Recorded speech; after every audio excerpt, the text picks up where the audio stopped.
I just got my first oil change, first service done on my Harley Roadster. An oil change was $320. What the hell? Let's get into it.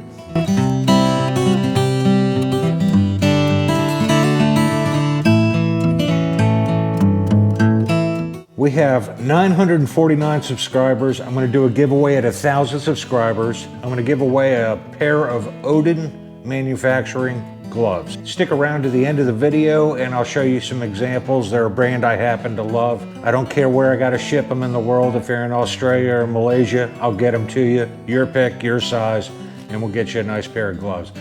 Small thank you for everyone that has been supporting me, giving me a thumbs up, sharing my videos, linking my videos, and commenting in kind. Thank you so much to each and every one of you. I greatly appreciate it.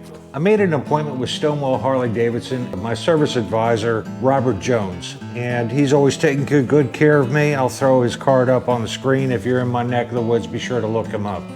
He gives you excellent service at an excellent price.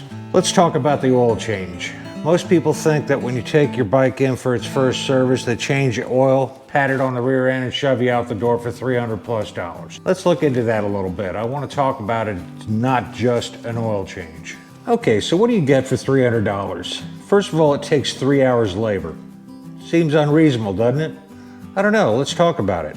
In the amount of time it takes to do 3 hours worth of labor on checking this bike from rooter to tutor, it does take 3 hours. Now, if you're a qualified tech and you do this every day for a living, no, I wouldn't expect it to take you 3 hours. They check all the electrical switches, make sure they're functioning properly. Tire pressure check front and rear and inspect the tread for any abnormal wear and tear on your tread, keep you safe. It's the only contact patch between you and the road, remember that. Check the front and rear spoke torques, and my bike doesn't have spokes, so that would be for other bikes that are equipped with spokes. Inspect front and rear brake fluid. Check DOT4 brake fluid for moisture. Now again, you got to pull the caps on the front and rear brake master cylinder containers. Look inside the cap to see if there's any moisture inside. Again, time consuming, not overly time consuming, but it adds up, so bear that in mind. If there's moisture in there, then there's a problem. They'll replace the gasket in there and get you squared away right away. And brakes are kind of important. Adjust the steering head bearing. Check and adjust and lube the throttle cable. Check upper and lower screw torques, and referring to these switch housings here. Make sure they're torqued to spec so it's not rotating on you going down the road. Inspect the air cleaner, replace if necessary.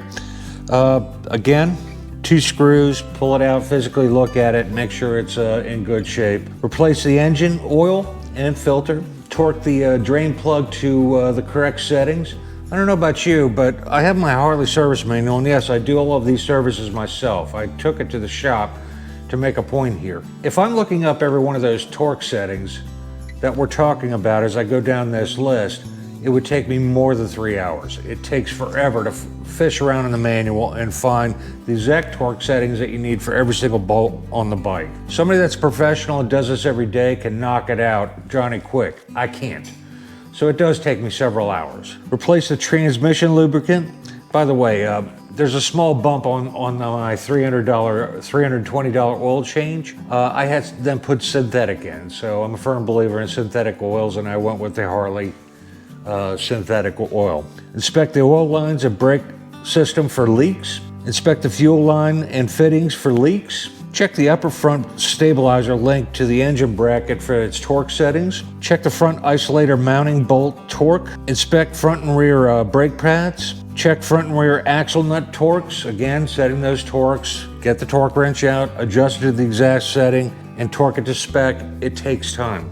Think about that. Check the banjo bolt torque settings on your brakes. Make sure they're torqued to spec so you don't get any seepage or air bubbles in your brake lines. Inspect and tighten and lube the jiffy stand. Robert told me you'd be shocked at the number of bikes that come in there and the damn jiffy stand is so loose it's about to fall off. Nobody ever checks it. Now be honest with yourself, when you're doing these services to your own bike, do you just change the oil and motor on down the road, or are you checking every one of these items? Just be truthful to yourself. And if you aren't, are you putting yourself in harm's way? That's a really solid question. Check the clutch adjustment Check and adjust, lubricate, brake, and clutch controls. Inspect the drive belt, sprockets, and adjust to spec. They have a special tool that's like a T-bar that measures how much flex you have in your, I want to say the belts are good up to 100,000 kilometers or roughly 50,000 miles. So still it's something you ought to keep an eye on.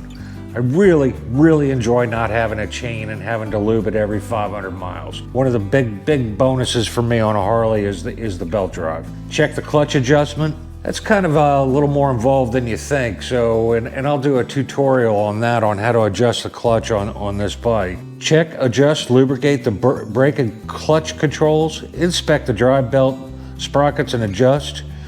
Inspect exhaust system for leaks, cracks, loose or missing fasteners.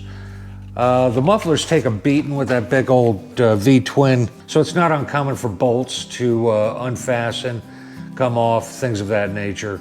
And then after that, they road test the bike and make sure that everything's operating to spec. Now again, these boys and girls are professional. They know what they're doing. What I mean by that is when they road test their bike, they're trained ear.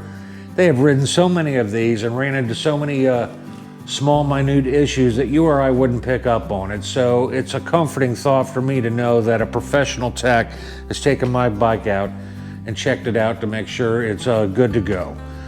I'm not going to worry about it. I'm going to check my torque settings on my bolts, and I'm going to ride it for the next 5,000 miles. Maybe not today. It's super cold in here today. It was about 38 degrees here in Kraken's garage this morning, so I had to fire up the wood stove and get my garage heated up a little bit before I made this video. I've still managed to get almost 1,000 miles on my bike here into November and December, so I'm pretty proud of that. It's not a lot of miles, but the older I get, the less I can take. All right, let's talk about the giveaway. ODIN manufacturing gloves. These things are sweet. And let me tell you about some of the cool items on these gloves. No, they're not paying me. No, they're not giving me a discount. Yes, I'm paying 100% out of my pocket to do this giveaway. I'm not sure how I'll do the giveaway. What I do know is you gotta be a subscriber and you gotta comment. When we reach 1,000 subs on that video, whatever video it is, I'll say, all right, ODIN gloves, free pair. I'll choose from somebody that comments and subscribe down in the comment section. So if only 3 people comment, then 3 people have a shot at a pair of gloves. So like, subscribe, and comment if you can. All right, ODIN gloves, they're full leather. They're a high-grade cow leather, which I happen to like. I'll throw some pictures up on the screen. They have tank magnets in them, and I don't know about you, but if I'm lying, I'm dying. I lay my gloves on the seat while I'm getting gas. I start the bike up, I'm fiddling with my helmet. My gloves vibrate, and down they go on the ground. If I'm lying, I'm dying. I've picked up my gloves 100,000 times in my life. These have magnets in them. You just toss them on your tank, fix your D-ring, get all set, pluck them off your tank, and off you go. Brilliant idea there. They have flip fingers, so just the fingertip flips open so you can operate your cell phone, your navigation, or do your D-ring, or engage or disengage the clasp on your helmet. So I kind of like the idea there as well.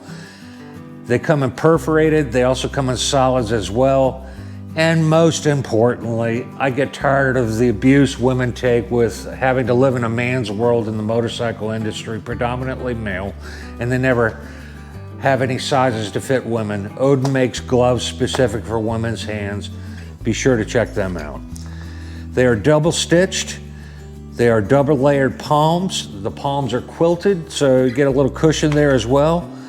They have some really cool, what they call their Street MX series, and I'll throw up some examples here, like the Baja Street MX, and they also have the Camo Street MX, and one other or whatever, so check those out. If any of those are interest you, be sure to, when we hit 1,000 subs, like, subscribe, and comment, and we'll get you a nice pair of gloves headed you wherever you are in the world. In conclusion of this video, it's my belief, so take it with a grain of salt, that I got my $320 worth on this oil change. Quote unquote, just an oil change. It's not just an oil change. It's a lot of work. And I don't know about you guys, the average Harley shop in my neck of the woods is $100 an hour labor. My shop that I go to, Stonewall Harley-Davidson, has the cheapest labor rates in the state. They charge $85. I'll throw their address and a picture of them up on the screen. So I'm fortunate that, you know, hell, that's like a 15% discount compared to everybody else, if not more. So, and for your $300 oil change, bear in mind of that $320 oil change, bear in mind that a good portion of that is a quarts of oil for your oil case as well as your transmission, necessary O-rings, etc. So even if I order that, when I do a typical oil change on my Harleys and I just order the oil online at a discounted price and the O-rings and whatever, I'm still out like 85 bucks. So for a couple $100 more, have another set of eyeballs on it. Strongly recommend. If you don't have faith in your Harley shop or wherever you take your bike to be worked on, and they charge that kind of money for a service and you don't feel like you're getting your money's worth, then you're going to the wrong place to get your bike serviced. The Harley shops that I go to, yes, I pass by others that I don't prefer to go to. I don't have confidence in some of the work they do from previous experience. At Stonewall Harley-Davidson, they do a really fantastic job. I'm super happy with the quality of the craftsmanship and work that they do on my bikes. I do a lot of the service myself. Occasionally, a man or woman has to realize when you're in over your head and take it to a professional and have it done properly. Thank you each and every one of you for watching.